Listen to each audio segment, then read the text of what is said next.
எத்தனை மணிக்கு அறிஞ்சாங்க? காலையில 9 மணி வரை. நம்ம இந்திய நேரப்படி 9 மணி. எத்தனை மணிக்கு உயிர் விட்டாரு? 3 மணி வரை.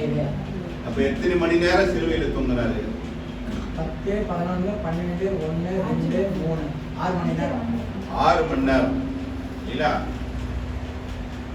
3 மணி, சாயந்தரம் 3 மணி. 6 மணிக்கு என்ன தொடங்குது? மறுநாள் தொடங்குது. என்ன தொடங்குது? அதாவது மரித்தார் 3 மணிக்கு மரித்தாரு. 6 மணிக்கு என்ன தொடங்குது?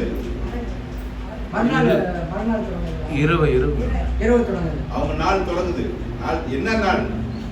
ஓய்வு ஓய்வு நாள் தொடங்குது. அந்த ஓய்வு நாள் தொடங்குதுன்னா எவ்வளவு நேரம் இருக்கு டைம்?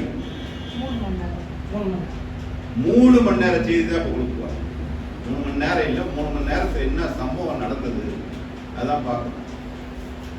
இப்ப பாத்தீங்களா 6 மணிக்குள்ள என்ன பண்ணோம்? சிறுவிலிருந்து இறங்கணும் இல்ல? இப்ப வேதத்துல பாத்தீங்கன்னா பழைய ஏற்பாட்டு முழுவதும் பாத்தீங்கன்னா அடக்கம் என்பதை ஒரு முக்கியப்படுத்தி காண்பிக்கிறாங்க. அடக்கம் பண்ணது வந்து ரொம்ப முக்கியப்படுத்துறாங்க. பாருங்க, ஆபிரகாம் என்ன பண்ணாரு? கல்லறை வாங்கி அடக்கம் பண்ணாரு. அங்கேதான் எல்லாரையும் அடக்கம் பண்ணாரு. யாக்கோபு மரித்திடுறாரு. ஆதியாமத்துல படிச்சு பாருங்க. யாக்கோபு மரிச்சிடுறாரு. எங்க மரிக்கிறாரு? எந்த நாட்டுல மரிக்கிறாரு? என்ன மரிக்கிறாரு? இன்னும் நிறைய வரணும், வளர்ச்சி அடையணும். இந்த ஒவ்வொரு குழு பாருங்க. யோசேப்பு வந்து எங்க போயிடுறான்? எகிப்துக்கு போயிடுறான். எகிப்துல அதிபதியாக்குறான். எல்லாரும் எங்க போறாங்க இப்போ? அவங்க அப்பா அம்மா எகிப்துக்கு போறாங்க. எத்தனை பேர் போறாங்க? மொத்தம் 70 பேர் போறாங்க இல்லையா? அப்ப எங்க இருக்கிறாங்க அவங்க? எகிப்துல யாக்கோபு உயிரோடு இருக்கிறாரு. பார்வோனுக்கு அடுத்தபடியே யோசேப்பு இருக்காரு. எகிப்துல தான் யார் மரிக்கிறாரு? இப்போ யாக்கோபு மரிச்சிடுறாரு. யாக்கோபு எகிப்துல மரித்தா கூட அடக்கம் அங்க பண்ணல. பாருங்க, ஆதியாகமம் எடுத்துங்க. ஆதியாகமம். ஏன்னா அடக்கம் என்பது யூதர்களுக்கு ஒரு முக்கியமான சம்பவமா இருக்கு. ஆதியாகமம்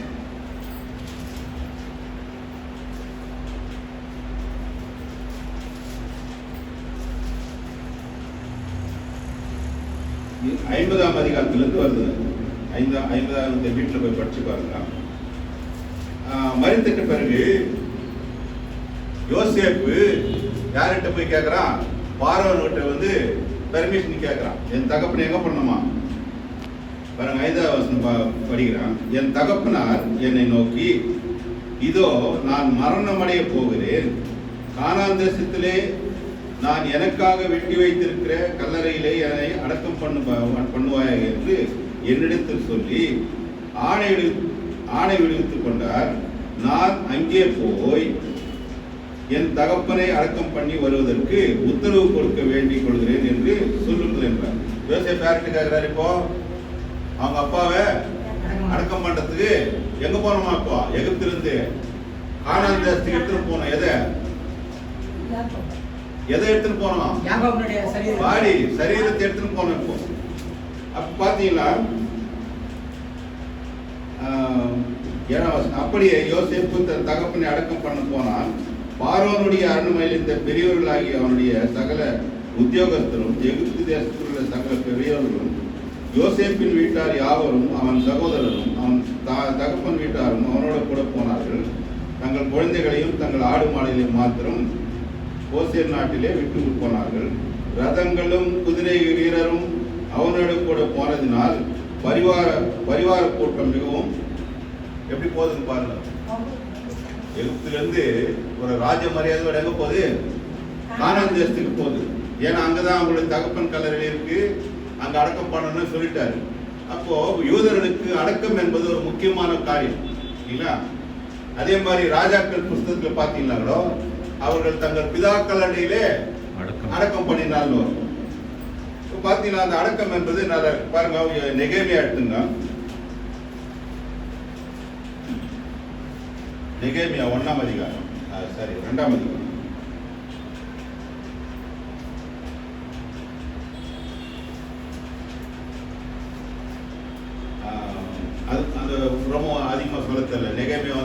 காப்பாற்றுறதுக்காக யாருக்கு இருக்கிறான்?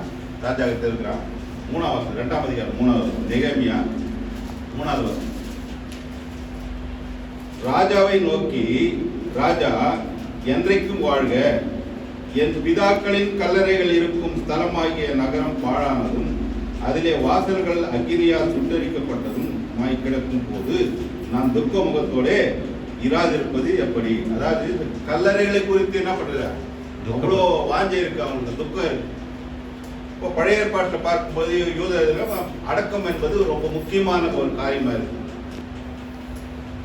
இயேசு கிறிஸ்து மரித்துட்டார் இல்லைங்களா? இது உதாரணத்துக்காக சொல்லி வராங்க. அடக்கம் யார்? இப்போ சாதாரணமா ஒரு மனுஷன் மரித்துட்டா யார் முக்கியமா அடக்கம் பண்ணணும்? அவங்க வீட்டில் இருக்கிறவங்க, குடும்பத்தினர். அந்த குடும்பத்தினர் தான் அடக்கம் பண்ணணும். ஒருவேளை குடும்பத்தினர் தவறிவிட்டால் யார் அடக்கம் பண்ணணும்? உறவினர்கள் அடக்கம் பண்ணணும். உறவினர்களும் தவறிவிட்டால் நண்பர்கள் அடக்கம் பண்ணணும் இல்ல? அப்போ முக்கியத்துவம் உறவினருக்கு, தாய் தகப்பனுக்கு, அதுக்கப்புறம் உறவினருக்கு, அதுக்கப்புறம் நண்பர்கள். இப்படிதான் ஒரு அடக்கம் நடக்குது. யாருமே அடக்கம் பண்ணலன்னா நீங்க சொல்ற மாதிரி அப்படிதான் பண்ணணும் இல்ல? இப்போ இயேசு கிறிஸ்து 3 மணிக்கு உயிரை விட்டார் இல்ல? யார் இவர் அடக்கம் பண்ணணும்? அப்பா அம்மா யோசேப்பும் மரியாதை அந்த உறவினர்கள் வரணும். யாரும் முன் வரல. அதுக்கப்புறம் உறவினரும் முன் வரல. 3 மணி நேரத்தில் நடக்குதுங்க அது, இல்லைன்னா ஓய்வு நாள் வந்துடும். புரியல? அந்த பரபரப்பு நேரத்தை யோசித்து பாருங்க எப்படி இருக்கும். 3 மணி நேரத்துல இப்ப சாதாரண நம்ம வீட்டுல எல்லாம் மறைச்சிட்டாக்கா ஒரு டைம் எடுத்துக்கிறோம். அது நாளைக்கு அடக்கணும், அது கூட கட்டாயம் எடுக்கிறதுக்கு லேட்டா எடுப்பாங்க. இப்போ இது கட்டாயம். ஏன்னா யூதர்கள் முறைப்படி என்ன பண்ணக்கூடாது, ஓய்வு நாள்ல சடல இருக்கக்கூடாது இல்ல? புற மதத்தில் பார்த்தோம்னா கூட, இயேசு வரையா மதத்தில் பார்த்தா கூட ஒரு கோயில், நான் நாகலாபுரத்தில் இருக்கும்போது ஒரு கோயில், பெருசா கோயில் இருக்கும். அந்த தெருவில் ஏன்னா செத்துட்டான்னு வச்சுங்க, கோயிலை மூடுறோம், அது வந்து திறக்க மாட்டாங்க போறவங்க. இப்போ பார்த்தீங்கன்னா அவருடைய தாய் தகப்பன் முன்னும் வரல, உறவினரும் முன்னும் வரல, நண்பர்கள் யாரு, சீஷர்கள் யாரும் முன்னும் வரல. இன்னும் எவ்வளவு நேரம் இருக்குதாங்க? இந்த இடத்துல பார்க்கும்போது, பழைய ஏற்பாட்டில் பார்க்கும்போது, நாம் செய்ய வேண்டிய காரியத்தை நாம் தவறினால் தேவன் அதற்காக வேற ஆளை ஏற்படுத்துறார் அர்த்தம். வேற ஆளை ஏற்படுத்துறார். இதுல ஏலி நியாயாதிபதி, சாமுவேல் 1 சாமுவேல் ஸ்டார்ட் ஆகுது இல்ல? ஏலி நியாயாதிபதி அவனுடைய நியமங்களை தவறினான். அதாவது அவனுக்கு அப்புறம் யார் வரணும்? பிள்ளைகள் வரணும். நியாயாதிபதியா பிள்ளை வரணும். நியாயாதிபதியா பிள்ளைகள் தவறினால யாரை நியமிக்கிறாங்க? ஏலிக்கு அப்புறம் யார் வராங்க? சாமுவேல் இருக்கிறார். ஏலி தவறினாலும் அந்த இடத்துக்கு யார தேவன் நியமிக்கிறாரு? அடுத்தது முதல் ராஜா சவுல் ராஜா வரான், அவன் தவறிடுறான். அந்த இடத்துல யார வைக்கிறாரு? தாவீது வைக்கிறாரு. அதான் மனுஷன் தவறினாலும் அந்த இடத்துல ஒரு அதை விட மேன்மையான ஆளை தான் வைக்கிறாரு. இப்ப இந்த இடத்துல பார்க்கும்போது இயேசு கிறிஸ்து சிலுவையில தொங்கிட்டாரு. யாரா தொங்குறாரு? அதான் முக்கியம்.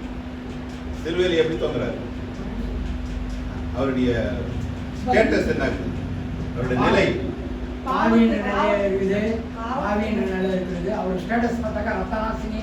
அப்புறம் எலும்புலாம் வண்டி போயிருக்குது.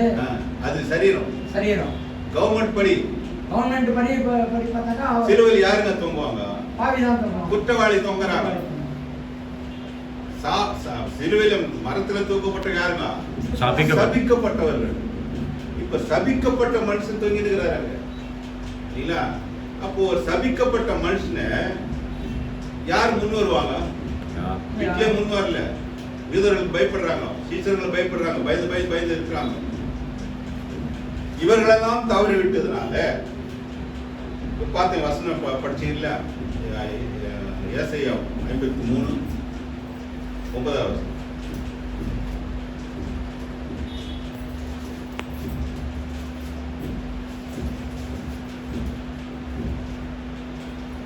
படிங்க.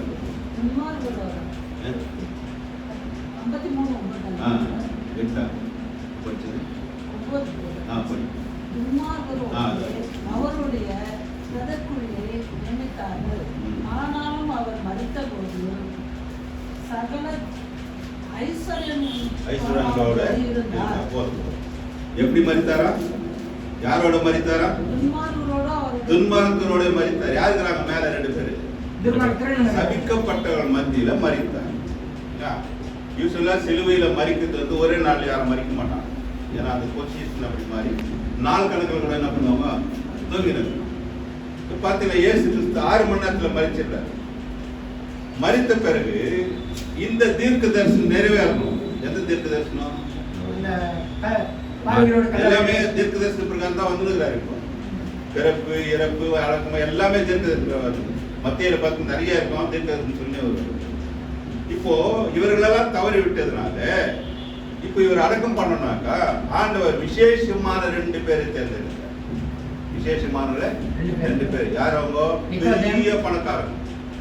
பெரிய பணக்காரங்க, செல்வாக்குள்ளவர்கள். யார் அவங்க? நிக்கோதேமன்பட்டவர், அரிமத்தியா ஊராகிய யோசேப். இல்ல இவங்க 2 பேர் தான். இப்போ இவங்க 2 பேரை பற்றி பார்க்கும்போது கொஞ்சம் சிந்திக்கலாம். இந்த யோசேப்பு என்பவன் யார் பாருங்க. மத்தேயு 27ஆம் அதிகாரம் 4 சுவிசேஷத்துல யாருமே அந்த யோசேப் பற்றி சொல்லப்பட்டது. மத்தேயு 27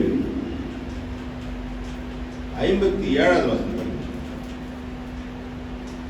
சாயங்காலம் ஆனபோது இயேசுவுக்கு சீசனும் ஐஸ்வர்யனுமாய் இருந்த யோசேப்பு என்னும் பேர் கொண்ட அரிமத்தியா ஊரானாகிய ஒரு மனுஷன் வந்து பிலாத்துவினிடத்தில் போய் இயேசுவின் சரீரத்தை கேட்டான். அப்பொழுது சரீரத்தை கொடுக்கும்படி பிலாத்து கட்டளையிட்டான். இப்ப யாரு யோசேப்பு? யாரா? ஐஸ்வர்யவான். அதுக்கப்புறம் இயேசுவுக்கு சீசன். என்ன சீசன்? அரிமத்தியா ஊரானாகிய ஒரு மனுஷன். பேதுரு, யாக்கோபு, யோவான் போல சீசனா இல்ல. ரகசிய சீசன், மறைமுகமான சீசன். வெளியரங்கமா வந்து சீசனா இல்ல, ரகசியமா இயேசு கிறிஸ்து சீசனா இருக்க. ஏன்னா அவர் யூதர்களுக்கு பயந்தவர். பாருங்க மார்க்கு 15ஆம் அதிகாரம் 43வது வசனம்.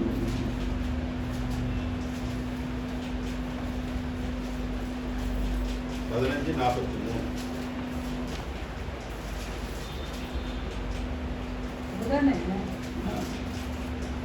உடனே அவர் இப்படி 15:43.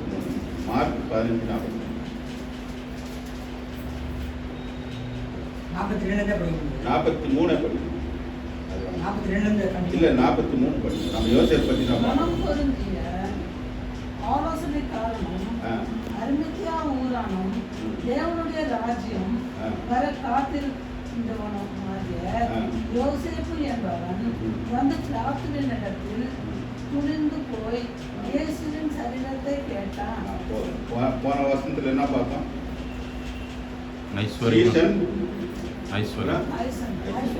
இங்க என்ன சொல்லுது?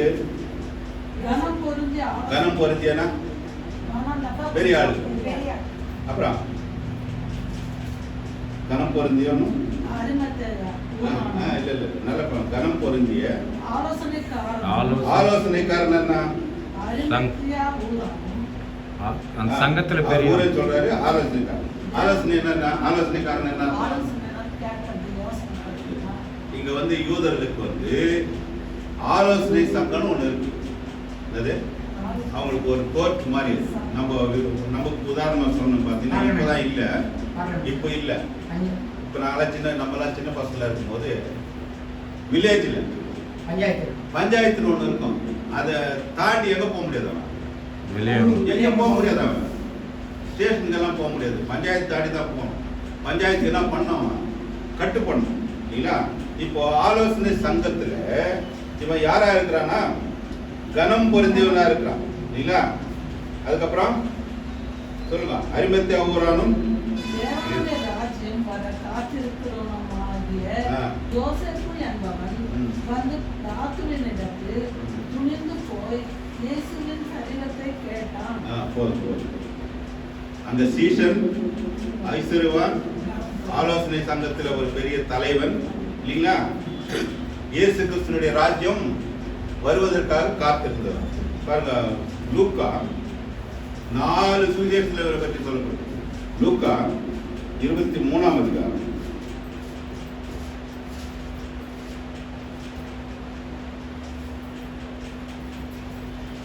51வது வசனம் 50 படிக்கிறான். யோசேப்பு என்னும் பேர் கொண்ட ஒரு ஆலோசனைக்காரன் இருந்தான். அவன் உத்தமனும் நீதிமானுமாய் இருந்தான். பாருங்க, சீஷன், அப்புறம் ஐஸ்வர்யவான், தனம் பொருந்தியவன், ஆலோசனை உறுப்பினராக இருக்கிறவன், அதுக்கப்புறம் உத்தமனும் நீதிமானுமாய் இருந்தான். அவன் யூதருடைய பட்டணங்களில் ஒன்றாகிய அரிமத்தியாவில் இருந்து வந்தவனும். எங்கிருந்து வந்தவனா? அரிமத்தியான்ற ஊர் வந்து எருசலேமுக்கு அதுக்கும் ஒரு 20 கிலோமீட்டர். 20 கிலோமீட்டர். அப்போ அவ யாருன்னு அரிமத்தியவரனை பற்றி அதிகமாக சொல்லப்பட்டிருக்கு. பாருங்க, அடுத்தது யோவான் எழுதின சுவிசேஷம்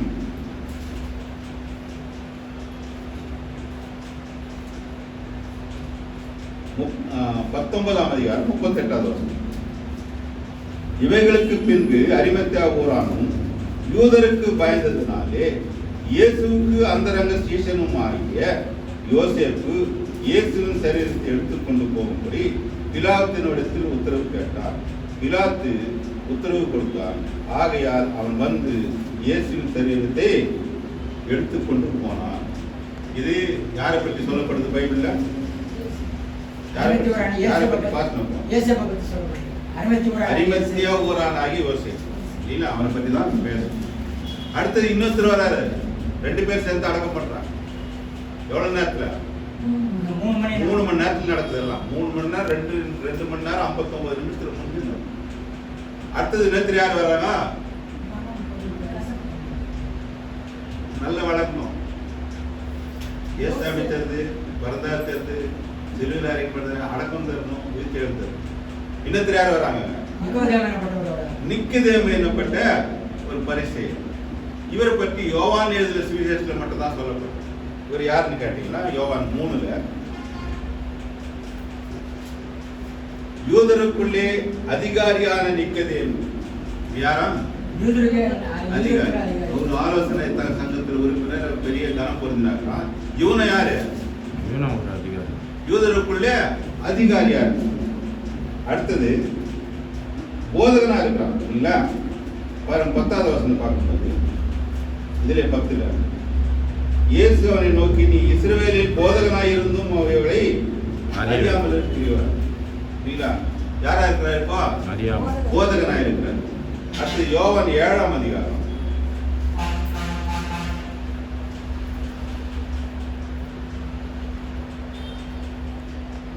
50வது வசனம் படிக்கிறேன். யோவான் 7. ராத்திரியிலே அவரிடத்தில் வந்தவனும். யாரு? நம்ம நிறைய நேரத்தில் இந்த 3ஆம் அதிகாரத்தில் பிரசங்கம் பண்ணிக்கலாம். எப்போ வந்தாரு இவரு? ராத்திரிலையா? ராத்திரில வராரு, பகல்ல வர முடியல வராது. ஏன்னா யூதருக்கு பயப்படுவது அதிகாரியாகிறாரு, போதகனாகிறாரு. எதை போதிக்கிறாரு? நியாயப்பிரமாணத்தின் போதகனாக இருக்கும் போது அவரெல்லாம் இயேசுக்கு எதிராக இருக்கிறதுனால இயேசு கிறிஸ்துக்கு என்ன பண்ண முடியல? பகல் ராத்திரியிலே அவரிடத்தில் வந்தவனும் அவர்கள் ஒருவனுமாகிய நிக்கதேமு என்பவன் அவர்களை நோக்கி, ஒரு மனுஷன் சொல்லை கேட்டு அவன் செய்கைகளை அறிகிறதுக்கு முன்னே அவனை ஆக்கினைக்கு உட்படுத்தலாம் என்று நம்முடைய நியாயப்பிரமாணம் சொல்லுகிறதா? அதற்கு அவர்கள், நீரும் கலிலேயனா? கலிலேயிலிருந்து ஒரு தீர்க்கதரிசி எழும்புகிறதில்லை என்பதை ஆராய்ந்து பாரும் என்றார்கள். இப்போ இயேசு கிறிஸ்துக்கு ஆதரவா பேசுறான். அந்த இடத்துல ஆதரவா பேசுறான். இப்போ யோவான் 3க்கு வந்தீங்கன்னா 2ஆம் வசனம் பார்க்கும்போது, அவன் ராக்காலத்திலே இயேசுவினிடத்தில் வந்து, ரபி, நீ தேவனிடத்திலிருந்து வந்த போதகர் என்றும் என்று அறிந்திருக்கிறேன். ஏனெனில் ஒருவனும் அற்புதங்களை செய்ய மாட்டார்கள். யார் இவரு? போதகர், தலைவன். இது நல்லா கண்டுபிடிக்கிறான். நீங்கள் தேவனிடத்திலிருந்து வரலன்னா இந்த மாதிரி அற்புதங்களை என்ன பண்ண மாட்டீங்க? செய்ய மாட்டீங்க. தேவனிடத்தில் வந்தார் என்பது உண்மை, அவருடைய கருத்து பிரகாரம் உண்மை. ஆனா அவருடைய யோசனை பிரகாரம் இராவிட்டால் நீ செய்கிற இப்படிப்பட்ட அற்புதங்களை யாரும் அதுதான் தப்பு. சரியான ஒரு நிர்ணயம் பண்ணல. எப்படின்னு கேட்டீங்களா, அற்புதம் செய்யறவங்க எல்லாம் தேவனிடத்தில் வந்தார்கள் சொல்ல முடியாது. அது அற்புதம் செய்யாதவங்க எல்லாம் தேவனிடத்திலிருந்து வரலாம்னு சொல்ல முடியாது. இன்னைக்கு நிறைய ஏமாந்து போதான். இன்னைக்கு வெளியில வந்து ஏமாந்து போதுன்னா அற்புதங்கள் அடையாளம் பார்த்தாவே எங்கிருந்து வந்துட்டாங்க அவங்க. உதாரணம் சொல்றேன் பாருங்க. மோசே யாரால் அனுப்பப்பட்டவன்? அற்புதங்களை செய்தாரா செய்யலையா? இல்லையா? போய் பார்வோன் அரண்மனையில் போய் என்ன பண்றாரு? கோலை போட்டோம்ல, அது அற்புதமா மாறுது இல்லையா? யாரிடத்திலிருந்து வந்தவன்? அற்புதம் செய்ய முடிஞ்சது இல்லையா? மந்திரவாதிகள் என்ன பண்ணாங்க? அவங்க யாரிடத்தில் வந்தாங்க? தேவனிடத்தில் வந்தவங்களா? அற்புதங்களை வைத்து தேவனிடத்தில் வந்தவங்க நம்ம கணக்கு போட முடியாது இல்லையா? அடுத்தது பார்க்கும்போது யோவான் ஸ்நானகன் எங்கிருந்து வந்தான்? யாரிடத்தில் வந்தான்? தேவனிடத்திலிருந்து வந்தவன். ஆனால் வேதம் சொல்லுகிறது யோவான் ஒரு அற்புதத்தையும் செய்யவில்லை. புரியல? அதான் நம்ம நிதானிக்கிறது பார்க்கணும்னா அற்புதங்களை வைத்தே அவங்க தேவனிடத்தில் வந்தார் என்று நம்ம சொல்ல முடியாது இல்லைங்களா? பார்க்கும்போது இப்போ அந்த ஒரு கருத்து பார்க்கும்போது ஒரு சரியானதா இல்லை நிற்கதே. ஆனாலும் அந்த நாங்கள் சீசனா இருக்கிறோம். அடுத்தது யோவான் 19ஆம் அதிகாரம்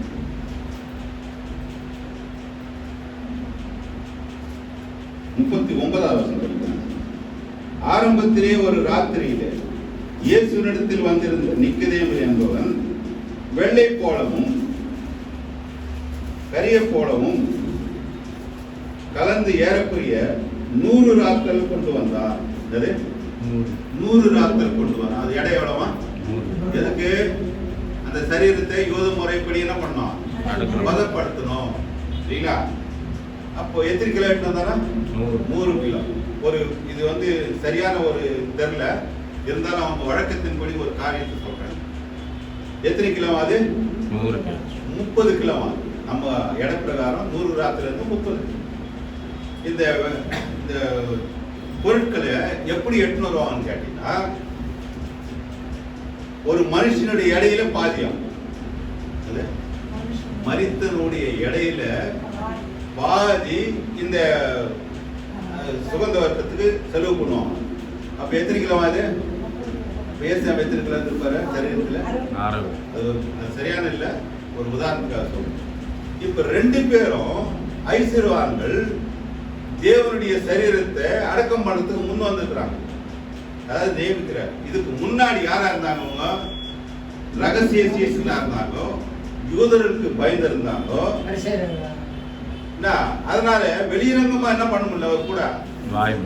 ஆனா இப்ப கடைசி வாய்ப்பு இருக்குது. இப்போ உங்களுக்கு இப்போ அதே மாதிரி இருந்தா என்ன பண்ண முடியாதுன்னா, எதை விட்டு வெளியே வராங்க? இப்போ எல்லாம் அதிகாரத்துக்கு பயம். அந்த சங்கத்தை விட்டு வெளியே வராங்க. இப்போ பிலாத்து நீதிபதி, ஜட்ஜி. அந்த ஜட்ஜி கிட்ட போய் நிக்கணும்னாக்கா அதுக்கு தகுதியான ஒரு ஆள் வேணும். யோசேப்போ மரியாளோ சீசரோ போய் என்ன பண்ண முடியாதாங்க. அப்படி ஒருவேளை கேட்டிருந்தாங்களோ இந்த அளவுக்கு அடக்க ஆராதனை நடந்திருக்காது இல்லையா? அடக்க ஆராதனை நடந்திருக்காது. இப்போ இவர் வந்து என்ன பண்றாரு? அந்த சுகந்த வாசனை பொருட்களை எட்டுனாரு. நிக்கதம் என்ன அரிமத்திய ஒரு யோசேப் என்ன எட்டுனாரு? சீலைகள், துணி எட்டுனாரு. இப்போ பிலாத்து கிட்ட போய் அரிமத்திய ஒரு யோசேப்போ இவங்க போய் கேட்கறாங்க சரீரத்தை கேட்ட உடனே அவர் உடனே கொடுத்த முடியாது. பிலாத்து இவ்வளவு சீக்கிரம் மறித்து விட்டாரா அப்படின்னு ஒரு கேள்வி கேட்கிறார். அதுக்கப்புறம் பிலாத்து என்ன கொடுக்கணும்? டெத் சர்டிபிகேட் கொடுக்கணும். அப்ப யார அனுப்புறாரு? இப்போ சேவகன் சேவகன் அனுப்புறாரு. அனுப்பி அவங்க என்ன பண்றாங்க? செக் பண்றாங்க. உள்ள குத்துறாங்க. குத்துன உடனே ரத்தமும் தண்ணீர் வெளியே வந்து ஆமா செத்துட்டாரு என்ன பண்றாங்க? சர்டிபிகேட் கொடுக்குறாங்க. டெத்தான பிறகு தான் எங்கிருந்து இறக்க முடியும்? மறிக்காது என்ன பண்ண மாட்டாங்க? எவ்வளவு நேரத்துக்கு நடக்குது? 3 மணி நேரத்துக்கு நடந்து.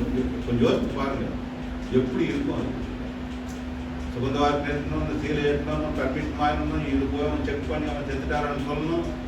அவர் 3 மணிக்கு உயிர் விட்ட பிறகு எல்லா காரியம் நடந்துருக்கு. இப்போ பார்த்தீங்களா இவர் என்ன எட்டினார்? இப்போ சீலை துணி எட்டினார். அதுக்கப்புறம் இவர் சுகந்த வாசனையை பொருட்களை போய் இயேசு கிறிஸ்து சரீரத்தை என்ன பண்ணாங்க? பிலாத்துக்கிட்ட கேட்டு வாங்கி வராங்க. இப்போ அந்த துணி என்ன பண்ணோம்? சுத்திட்டு ஒருத்தர் சுத்தின பிறகு அதுக்கப்புறம் அந்த வாசனை எல்லாம் போட்டு மறுபடியும் ஒருவேளை அந்த மரித்தவன் இயேசு இல்லாத மற்றவர்களுக்கு அதே காரியம் தான் செய்யறாங்க. மரித்தவன் உயிரோடு எழுந்துட்டாங்களோ என்ன பண்ண முடியாது, அவங்க வர முடியாது. அது அப்படி கம்ம மாதிரி என்ன பண்ணிருக்கலாம், எழுந்து வர முடியாது. அதுக்கு உதாரணமா எங்க சொல்லலாம், லாசரு கல்லையில எழுந்து வந்துட்டான், ஆனா எதோட இருக்கிறான், அப்புறம் என்ன சொன்னாரு. இப்போ ஒரு சம்பவத்தை நினைச்சு பார்த்தீங்கன்னா, ஆரம்ப நாட்கள் இயேசுவின் பிறந்த நாள், யோசேப்பு யாரு? யோசேப்பு யாரு? வளர்ப்பு தந்தை. யோசேப்பு பார்க்கும்போது தன்னுடைய பிள்ளை இல்லை என்று தெரிந்து கூட தன்னுடைய பிள்ளையாக ஏற்றுக்கொண்டு பாருங்க, யோவான் மத்தேயில பார்க்கும்போது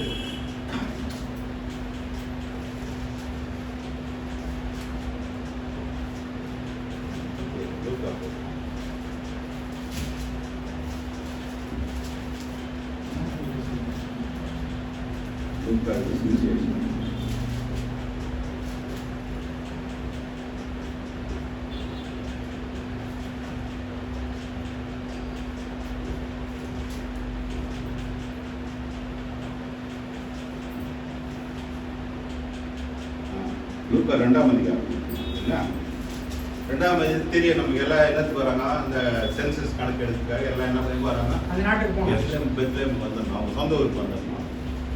இயேசு கிறிஸ்து எங்க பிறந்தார்?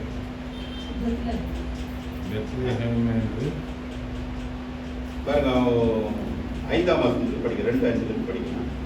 கலிலேயா நாட்டிலிருந்து நாசரேத்தில் வந்து யூதேயா நாட்டில் உள்ள பெத்லெஹேம் என்னும் தாவீது ஊருக்கு போனான். தாவீது ஊர் எது? பெத்லெஹேமுக்கு போனான். அவ்விடத்திலே அவர்கள் இருக்கையில் அவளுக்கு பிரசவ காலம் நேரிட்டது. எது? அதுக்கப்புறம் முன்ன எங்க போல பெத்லெஹேமுக்கு போல இல்லையா? அவள் தன் முதற் பேரான குமாரனை பெற்று சத்திரத்திலே அவர்களுக்கு இடமில்லாதபடியினால் பிள்ளையை துணிகளில் சுற்றி முன்னணியிலே கடத்தினார். சத்திரத்துக்கு உள்ள வரும்போது யாரோட வராங்க? குழந்தையோட தான் வராங்க சத்திரத்துக்குள்ள வரும்போது. அப்ப எங்க பிறந்துச்சுன்னு தெரியல. நம்ம வேணா மாட்டு கொட்டை போட்டு ஏதோ ஒன்று பண்ணிடணும். ஆனா நியாயமா பார்க்கும்போது சத்திரத்துல என்ன பண்றாங்க, குழந்தையோட தான், ஒரு கொஞ்சம் வெளியில பிறந்திருக்கலாம், குழந்தையோட தான் உள்ள வராங்க. பிள்ளையை துணிகளில் சுற்றி முன்னணியிலே கிடத்தினார். இந்த யோசேப்பு எதை சுத்தினாரா? பிள்ளையை துணியில சுற்றி கிடத்தினார். இங்க இந்த யோசேப்பு என்ன பண்றாரு? பிள்ளை சீரைகளை வாங்கிட்டு அதுக்காக கொடுக்குறாரு. அடுத்தது பார்க்கும்போது இந்த யோசேப்புக்கும் இந்த கிதேவுக்கும் அது பெரிய கனம் பொருந்த இருக்கிறதுனால மிகவும் எப்படி நடக்கலாம், ஒரு அதாவது அவங்களுடைய முறைப்படி ஐசிறுவான்கள் எப்படி சொன்னல, யாக்கோபு இதெல்லாம் சொன்னல, ராஜாக்கள் இதெல்லாம் எப்படி பண்ணியிருப்பாங்க. ஆனா இயேசு கிறிஸ்து எப்படி மறிக்கிறாரு? சாபத்தில் என்ன முத்திர குத்திக்கிறாங்க யூதர்கள், அவர் பெயர் தலைவனு இல்லையா, தேவ தூஷணம் செய்தவன், இப்படிதான் முத்திர குத்தி சிலுவையில் தொங்கினது. அடக்கம் எப்படி நடக்கணும்? சாதாரணமா நடக்கணும். ஆனா தீர்க்கதரிசி என்ன சொல்லுது, ஏசை என்ன சொல்றாரு, அவர் ஐஸ்வர்ல இருந்தார். அப்ப நான் தவறினாலும் யாரை ஏற்படுத்துறார்? தேவனே அதற்குரிய இடத்துல அவர்களை ஏற்படுத்துறார். இப்போ இவங்க 2 பேரும் பிலாத்துக்கிட்ட போய் கேட்டு வாங்கணும். அதை எட்டாவது என்ன பண்றாங்க, இப்போ துணிகளை சுற்றி அது 2-3 சுற்றி இந்த வாசனை எல்லாம் பொருளெல்லாம் போட்டு அடக்கம் பண்றாங்க. எங்க அடக்கம் பண்றாங்க? இவரு ஆ, ஆ. ஐஸ்வர்வான் இவரு நிக்கோதேம நிக்கதேம் இல்லை, யோசேப். யோசப் அவர் கலரை ஒன்று வாங்கி வச்சிருப்பாரு. இப்போ யோசிச்சு பாருங்க. எங்க இப்போ வாசிக்கிறது 27ஆம் அதிகாரம். 27ஆம் அதிகாரம் மத்தேயு 27ஆம் அதிகாரம் 58 வாசம். பிலாத்துவினிடத்தில் போய் இயேசுவின் சரீரத்தை கேட்டார். அப்பொழுது சரீரத்தை கொடுக்கும்படி பிலாத்து கட்டளையிட்டார். சரீரத்தை கொடுக்கப்பட்ட இவன் நேரத்தில் என்ன பண்ணான்? சேவகம் போய் எல்லாத்தையும் செக் பண்ணி ஆமா செத்துறாரு என்ன பண்ணா கொடுக்கணும். சரி, தான் கண்மலையில் வெட்டியிருந்த யாரு? தான் யாரு? இங்க தான் யாரை பற்றி சொல்லுது? யாரை பற்றி சொல்லுது? தான் யோசேப்பு அந்த சரீரத்தை எடுத்து துயதான மெல்லிய துப்பட்டியில் சுற்றி தான் கண்மலையிலே வெட்டியிருந்த தன்னுடைய புதிய கல்லறையிலே அதை வைத்து கல்லறையின் வாசலிலே ஒரு பெரிய கல்லை புரட்டி வைத்து போனான். யாருடைய கல்லறை? யோசேப்பு அவனுக்காக வாங்கி வைத்திருந்த கல்லறை. புரியல சொல்றது. இப்போ கூட நம்ம பார்த்தீங்கன்னா ஒரு இடம் வாங்கணும்னா வில்லேஜில் வாங்கணும்னா டவுன்ல வாங்குவோம். வேல்யூ எங்க இருக்குதோ அந்த இடம் வாங்குவோம். ஏன்னா ஸ்டேட்டஸ் முக்கியம். யோசேப்பு கனம் பொருந்தா இருக்கிறான், பணக்காரனா இருக்கிறான். எங்க இருக்கிறான்? ஊர் என்னவா? அரிமத்தியா ஊரான். இப்ப கூட ஊர் பேர் சொல்லி நிறைய பேர் சொல்றாங்கல்ல, எடப்பாடி பழனிசாமி சொல்றாங்க. அது மாதிரி அரிமத்தியா ஊர் வந்து எருசலேமுக்கு 20 கிலோமீட்டர் தூரத்தில் இருக்கிறது. எங்க கலரை வாங்குறானா? எருசலேம்ல கலர் வாங்குறான். அப்போ காஸ்ட்லியா இருக்கும் அந்த இடம் இல்லையா? வேல்யூ கொஞ்சம் ஜாஸ்தியா இருக்கும். அந்த கலரை யார் கொடுக்குறான்? இயேசு கிறிஸ்து கொடுக்குறான். யாருக்காக வாங்கி வச்சுக்கிறாரு? கட் பண்ணு. ஏன்னா 3 மணி நேரத்துல பார்க்கணும் நடுது வரக்கூடாது ஆச்சுங்களா? இப்போ எவ்வளவு நேரத்தில் நடந்துக்குது? 3 மணி நேரம். இன்னும் கொஞ்ச நேரம் தவறிட்டா ஓய்வு நாளை மீறிட்டாங்க, எல்லாமே முடியும். அப்போ தன்னுடைய கலரை என்ன பண்றாங்க? தனக்காக வைத்திருந்த கலர் எவ்வளவு ஒரு மதிப்பு இருந்தா வாங்கி வச்சிருப்பாங்க. அந்த அந்த அதாவது நம்முடைய கலரை சிட்டியில் இருக்குதுனாக்கா அது ஒரு பெருமை, அவங்களுடைய ஸ்டேட்டஸை காமிக்குது. அப்படி இருந்த போதிலும் தன்னுடைய ரகசிய சீட்ஸினுடைய அந்த முறையை விட்டு பகிரங்கமாக வெளியே வராங்க. வெளியே வந்து 2 பேரும் ரகசிய சீட்ஸ் தான், 2 பேரும் கனம் புரிஞ்சவர்கள், பணக்காரங்க. வேத வாக்கியம் நிறைவேறத்துக்கு 2 பேரை தேர்ந்தெடுக்கிறார். இந்த 2 பேரும் சேர்ந்து தான் என்ன பண்றாங்க? தேவனுடைய அடக்க ஆராதனையை செய்கிறாங்க. அதுக்கப்புறம் பார்த்தீங்கன்னா இதுக்கப்புறம் எந்த இடத்துலையும் இந்த 4 சுவிசேஷத்தை தவிர எந்த இடத்துலையும் அரிமத்தியா ஒரு யோசேப்பை பற்றியும் நிக்கதேமை பற்றியும் ஜென்மம் சொல்லப்படவில்லை. அப்போ இதெல்லாம் தெரிஞ்சுக்கணும்னா நீங்க கூகுள்ல நம்ம தேடி பாருங்க, கிடைக்கும். இயேசுசாமி சொல்றாரு ஊழியம் செய்யும் போது ஒரு சிறியவர்களுக்கு ஒரு கலசம் தண்ணி கொடுத்தா கூட இப்ப எவ்வளவு பெரிய காரியம் செஞ்சுக்கிறாங்க இல்லையா? அப்போ இவங்களுக்கு எவ்வளவு பெரிய வெகுமதி கிடைக்கும். புரியுதா? சீசன்லாம் பயந்தப்போ ஒழிஞ்சிட்டாங்க. ஒருவேளை யோவானும் பேதுரும் தான் ரொம்ப ஐக்கியமா இருந்தாங்க சீசன். ஒருவேளை இவங்க 2 பேரும் கூட பேசிருக்கிறாங்கன்னு நினைச்சிங்கன்னா என்னப்பா யார் மறைச்சிட்டாரு அவர் அடக்கம் பண்ணது எப்படி என்ன பேசிப்பான பேசிக்க மாட்டாங்க, அது முக்கியம். ஆனா 2 பேரும் என்ன சொல்லியிருப்பாங்க? இருக்கிற சூழ்நிலைக்கு ரொம்ப மோசமாகுது, இப்ப நம்ம போனா யாரும் அடக்கம் பண்ணுவாங்க? அப்படி எல்லாம் யாரும் ஒண்ணும் வரல. ஏன்னு கேட்டா சமுதாயத்துல வந்து யூதர்களுக்குள்ளே அவர் வந்து ஒரு அக்யூஸ்டா வந்து சிலுவையில தொங்கிருக்கிறாரு. சாவு சபிக்கப்பட்டதான் சிலுவை தொங்குவாங்க. அப்படி இருக்கும்போது அதை போய் முன்வரத்துக்கு கூட முடியலையே. ஆனாலும் தேவன் என்ன பண்றாருன்னா இவங்களெல்லாம் முடியாதுன்னு தெரியும். ஆகினால தான் என்ன பண்றாரு? ரகசியமா அந்த சீசனை பகிரங்கமா எட்டுனாரு. வந்தவன இது எல்லாருக்கும் தெரியுது இல்லையா? இப்போ ஒரு பெரிய ஆள் ஒன்று செஞ்சானா எல்லாருக்கும் தெரிஞ்சு போகுது, சின்ன ஆளுக்கு தெரியாது. இப்போ அந்த இடத்துல என்ன பேசப்படுதுன்னா இந்த ஆலோசனை சங்க தலைவனும் நிக்கதேமு அந்த போதகனும் அதிகாரி எல்லாம் சேர்ந்து என்ன பண்ணாங்க? இயேசுவின் சரீரத்தை அடக்கம் பண்ணாங்க. வேதம் என்ன சொல்லுது? ஒரு கலசம் தண்ணி கொடுத்தா கூட நாங்கள் அதை மறக்க மாட்டேங்குது. அது கணக்குல இருக்கும். அதுக்கு என்ன பண்ணுவோம், எத்தனை மடங்கு வருமா, நிறைய மடங்கு கிடைக்கும் இல்லையா? ஆனா இவர்களை பற்றி வேதத்துல காணும். அப்படி பார்க்கும் போது பெரிய ஐஸ்வர்யால இருந்தவங்க யூதர்களுக்கு பயந்தவனும் இருக்கு. இப்போ ஒரு நம்ம சர்ச்சும் கூட இருக்கு இல்லையா, பெரிய பெரிய சர்ச்சுங்க நிறுவனம்லாம் இருக்கு இல்லையா, ரொம்ப இது பண்ண என்ன பண்றாங்க, மெம்பர்ஷிப் கைட்டி அமைச்சு இல்லப்பா வந்து போ மெம்பர்ஷிப் கிடையாது. இது இப்போ இயேசு கிறிஸ்துவின் போதனைப்படி உங்களுக்கு வந்து எங்க இருக்கணும், இடம் பெரிய இடத்துல இருக்கும். ஆனால் அப்படி நடக்கல. அவருடைய கடைசி காலத்துல அவருடைய சங்கத்தினுடைய உரிமைகள் எல்லாம் பறிக்கப்பட்டது. உரிமைகள் எல்லாம் பறிக்கப்பட்டது. 2 பேர் உரிமையை பறிக்கப்பட்டது. 2 பேருடைய சொத்துக்கள் எல்லாம் பறிமுதல் செய்யப்பட்டது. இயேசுக்காக இன்னைக்கு பிரசங்கம் என்ன சொல்றாங்க, கொடுங்க. என்ன பிரசங்கம் சொல்றாங்க, அவங்களுக்கு காட்டி பெரிய அவங்களுக்கு காட்டி நம்ம இயேசுக்கு எது பெருசா செய்யல.